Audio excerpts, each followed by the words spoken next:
Still going to be fine. Thank you, Madam Toastmaster, fellow Toastmasters.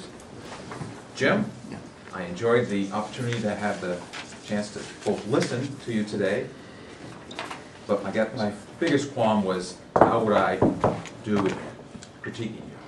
So let's go ahead and take a look at that. It was a very entertaining talk. I enjoyed it very much. The talk today was talk number 3 from the Advanced Communication series. The purpose of the talk is for the speaker to present a demonstration talk of 5 to 7 minutes on a process, product, or activity. The speaker may use body language, an actual object, or a model for the demonstration. The speech should be delivered without notes and should keep the audience interested. So, what I first noticed when you came up, you had props to use, yet you didn't clear the table to allow you to put those up here properly. And I think had you not brought the stands for the puppets, they got in the way numerous times throughout your demonstration. That probably would have made things go a little smoother in the beginning. You said that your speech would tell us how to put on a puppet show. Unfortunately, by the end of the speech, I wasn't really sure how to put on a puppet show. So I don't think you completely hit your objective. You seem to have 3 separate talks within your speech. One, you talked about manipulating the puppets. Then you talked about the puppet stage itself and how you walked behind it. And then you gave us the Photoshop pictures, which were interesting and entertaining, but I don't think they really pertain to the subject. So we had, I think, a choppy type of presentation today, and there didn't seem to be the cohesion that would have made that, I think, a much better talk. One of the objectives was not to use notes, but I think you did on several occasions refer to your notes. So I can only infer from that perhaps you didn't prepare properly and maybe put this together at the last minute. And greater preparation would have alleviated the need for notes and probably made a smoother talk as well.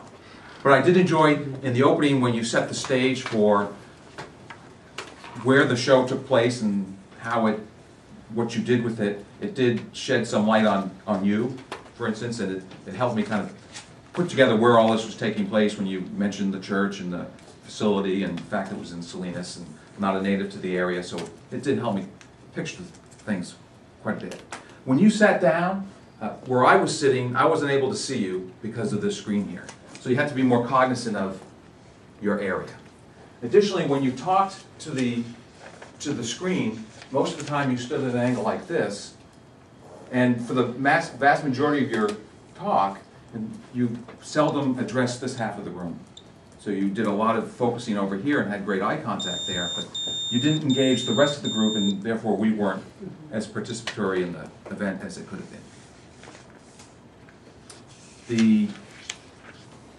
As I mentioned, you talked about how you would put on a puppet show, and you brought the puppets up and you showed us how to use them. You talked about some of the pitfalls when you went behind the stage, but you didn't really tie those two together to come out and say how you would actually get the people together, put the show on, and perhaps maybe the reaction from the audience as well. So, but I did enjoy the part where you actually used the puppets and you showed some of the pitfalls of speaking without moving the mouth, or moving the mouth and not speaking, and things like that. So that was good, and it was entertaining. You had a nice way about doing that and relaying that to the audience as well. But overall, I'd have to say that it was a very interesting and entertaining talk. I think it could have hit the goal of the objective a little bit better through rehearsal and bringing the various parts, the 3 parts you had, and made them more cohesive. Thank you.